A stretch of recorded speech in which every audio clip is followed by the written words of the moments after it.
Hi అండి. ఇక్కడ చూసారా, ఇవి అయితే 125 అయితే కొబ్బరికాయలు ఉన్నాయి.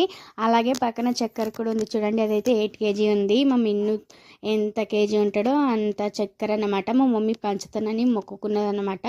నాకు అప్పుడు కాలు వాపు ఎక్కిండే 6 మంత్స్లోనే, అందుకని మంచిగా డెలివరీ అయితే చక్కెర పంచుతా అన్నది దేవుడికి. దీన్నేమో బుట్టి జాతర అంటాము మేము. ప్రతి ఏడాది అయితే చేస్తారన్నమాట.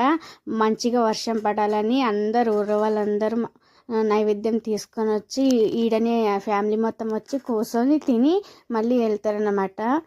నాకు 101 ప్రదక్షిణాలు కూడా చేసేది ఉండే. 2 ఇయర్స్ నుంచి అనుకుంటున్నా చేద్దామని టైమే లేకపోయే. సో ఈసారి అయితే కంప్లీట్ చేశాను అన్నమాట. సో అందరు తిన్నాక ఇలా కబడ్డీ కూడా ఆడుకుంటారు చూడండి. మంచిగా అందరూ ఎంజాయ్ చేస్తారనమాట. తిన్న తర్వాత పోరలు అయితే బయటకి వెళ్ళి ఆడుకుంటారు. పోరలు అందరూ. ఇక్కడ వీళ్ళు మంచిగా చుట్టూ తిరుగుతుంటూ పాటలు పాడుతున్నారు.